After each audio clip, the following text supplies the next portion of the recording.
Saudações, queridos. Bem-vindos a esta pequena apresentação nesta hora da tarde. A graça do bom Deus habite no seu coração. Quero compartilhar com vocês alguns dados especiais e voltaremos, pela graça de Deus, daqui a pouco para a nossa apresentação da noite. Irmãos, no mês de setembro de 2024, a Escola de Religião da Universidade de Loma Linda anunciou que estava organizando um evento chamado Adventismo e Catolicismo num Mundo de Mudança. E de acordo com os organizadores deste evento, o evento visava enfatizar o terreno comum entre as duas fés. E nós perguntamos, que terreno comum existe?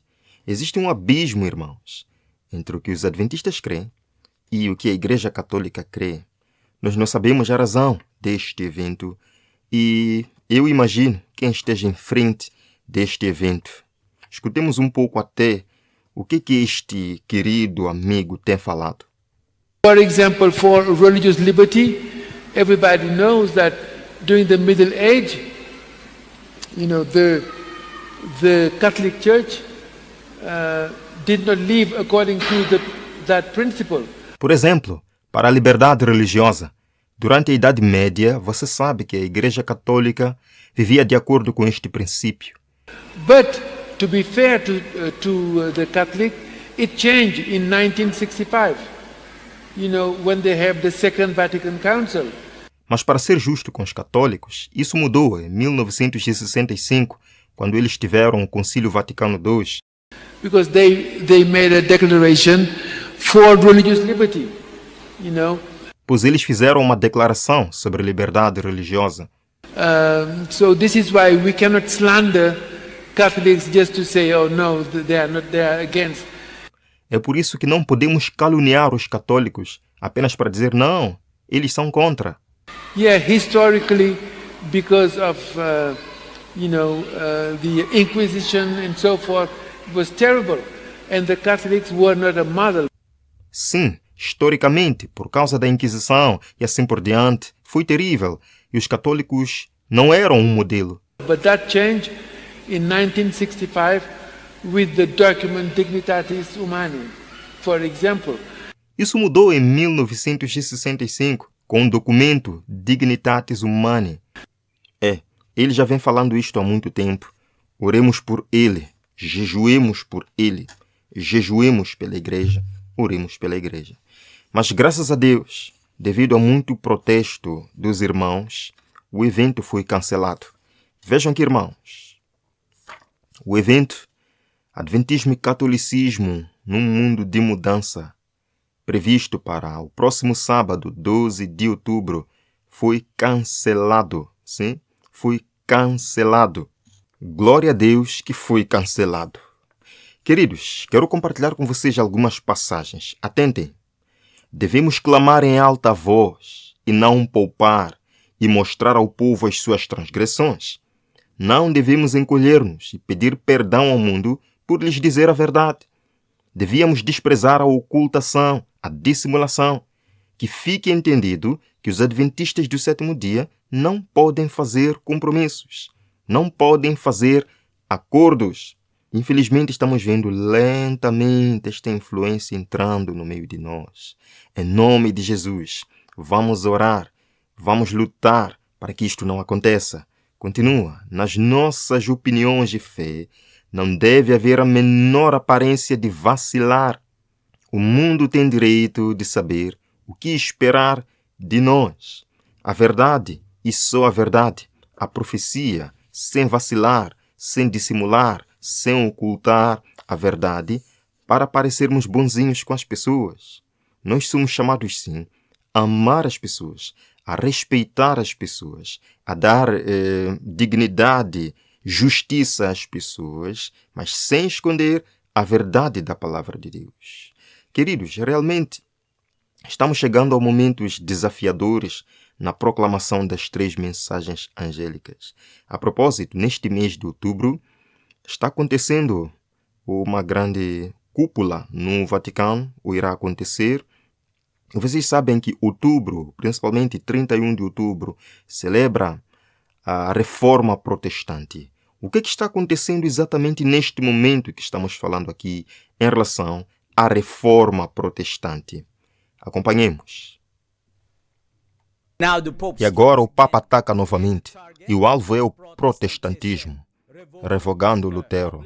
Foi publicado um documento instando o Vaticano a suspender a excomunhão de Martinho Lutero e a Federação Luterana Mundial a revogar a condenação de Lutero ao Papa como anticristo.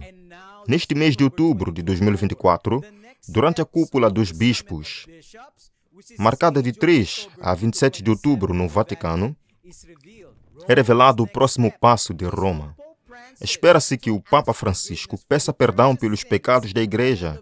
Antes desta histórica cimeira do Vaticano, o número de representantes de outras denominações cristãs no Sínodo cresceu de 12 para 16, incluindo agora a Federação Luterana Mundial. Neste mês de outubro, o Papa Francisco pretende pôr fim à condenação de Lutero ao ofício do papado como o anticristo. O anticristo está se movendo para banir as escrituras e o protestantismo. Francisco está construindo uma irmandade de ecumenismo para proibir a Bíblia e suprimir a postura protestante, levando ao culto ao sol e abrindo caminho para a marca da besta. Enquanto o mundo está focado no próximo dia das bruxas, Satanás se alegra porque os cristãos se lembram do dia das bruxas e esquecem Lutero. 31 de outubro é a celebração de Halloween para a maioria do mundo. Aproximadamente 4 a 5 bilhões de dólares são gastos com guloseimas, decorações, fantasias e suprimentos para festas. Os bairros transformaram seus gramados em cemitérios com lápides e teias de aranha. O Halloween tem sido pensado como um momento em que forças sobrenaturais prevalecem. Anthony LaVey, autor da Bíblia Satânica e sumo sacerdote da Igreja de Satanás, diz que Satanás considera o Dia das Bruxas o dia mais importante do ano. Ele afirma que, nesta noite, rituais satânicos e feitiçaria estão em sua maior potência. Qualquer bruxa ou ocultista que tenha tido dificuldade com um feitiço ou maldição, geralmente pode alcançar o sucesso em 31 de outubro, porque Satanás e seus poderes estão no auge naquela noite. Halloween remonta ao feriado pagão dos celtas, celebrado na Irlanda, Inglaterra e norte da França. Eles acreditavam que, em 1º de novembro, marcava a época do ano em que as almas mortas eram capazes de interagir com os vivos. Na noite de 31 de outubro, eles celebraram Samhain, quando se acreditava que os fantasmas dos mortos voltavam à terra. Marcos 12, verso 27 diz: Ele não é Deus dos mortos, mas dos vivos. O Papa Gregório III designou o dia 1º de novembro como um momento para honrar todos os santos. Logo, o Dia de Todos os Santos incorporou algumas das tradições de Samhain. A noite anterior ficou conhecida como All Hallows Eve e mais tarde Halloween. Como todos sabemos, o dia 31 de outubro de 2024 marca o aniversário 507 de Martinho Lutero, postando suas 95 teses contra as indulgências católicas romanas na porta da igreja do Castelo de Wittenberg, na Alemanha. O grande conflito afirma que Lutero foi o homem para o seu tempo e, através dele, Deus realizou uma grande obra para a reforma da igreja e a iluminação do mundo. O diálogo ecumênico e interreligioso tem sido um tema recorrente do pontificado de Francisco, procurando centrar-se menos nos debates teológicos e mais nos esforços conjuntos para promover obras de caridade e iniciativas para a paz. John Huss também foi proibido de ensinar suas crenças aos outros. O Concílio de Constança, realizado entre 1414 e 1418, emitiu uma condenação final do reformador inglês. John Huss, ao ser queimado na fogueira, declarou: em 100 anos, Deus levantará um homem cujo apelo à reforma não pode ser suprimido. Isto aconteceu em 1415. Exatos 100 anos depois, em 1517, Martinho Lutero cravou suas teses na porta, já trabalhando em suas reformas, cumprindo a profecia de Huss, feita em 1415. Todo dia 31 de outubro, louvamos a Deus porque, como Ele usou os reformadores como feixes de luz penetrantes durante a era da Idade das Trevas. No entanto, apenas nos últimos 10 anos, o protestantismo mudou drasticamente. As questões doutrinárias que antes galvanizavam a preocupação entre os protestantes e católicos conservadores não estão mais na vanguarda. Sola Escritura, sola fide, somente a fé, sola gratia, somente a graça, vem à mente. Estes são os princípios fundadores da reforma protestante. No entanto, todos esses solas cresceram a partir da percepção de que o papado católico romano era o anticristo previsto na profecia bíblica.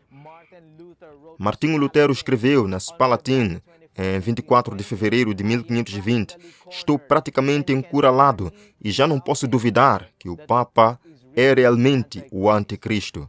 Philip Melanchthon disse que o pontífice romano, com toda a sua ordem e reino, é muito anticristo.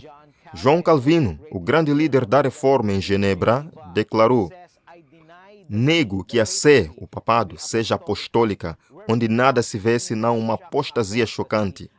Nego-lhe ser o vigário de Cristo, que persegue furiosamente o Evangelho.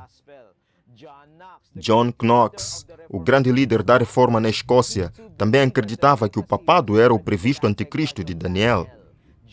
John Wesley, o grande reformador do metodismo, declarou a respeito do papado: ele é, em um sentido enfático, o homem do pecado. John Wycliffe declarou o papado como anticristo. Devido à sua oposição vocal, o Papa Gregório XI declarou John Wycliffe como herege.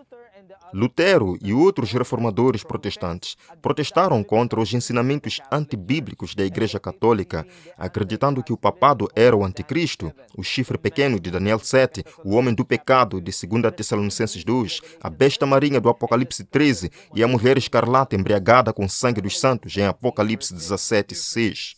Caros amigos, agora os agentes ecumênicos de Roma querem que os protestantes retirem o título de anticristo do papado, comprometendo os princípios protestantes. Os protestantes querem que Roma restabeleça Martinho Lutero como católico em boa posição. Estamos a assistir à recatolização do protestantismo, graças a este abominável ecumenismo. Pela graça de Deus, não abandonaremos o que Jesus Cristo fez há 2000 anos atrás. Pela graça de Deus, nunca abandonaremos a Bíblia e os 10 mandamentos de Deus. O protesto continua. Amém. O protesto não acabou. Ele continua vivo em mim, em ti, em todos nós. Elevemos a palavra de Deus, a verdade da palavra de Deus, a profecia bíblica para este tempo. Uma mensagem dura, sim, encontrada em Apocalipse 14. Caiu Babilônia. Se alguém adorar a besta, é uma mensagem dura, mas cheia de amor. Este é o nosso tempo, irmãos, de proclamar esta verdade. Bem, nos veremos daqui a pouco em mais uma apresentação. Deus abençoe a todos.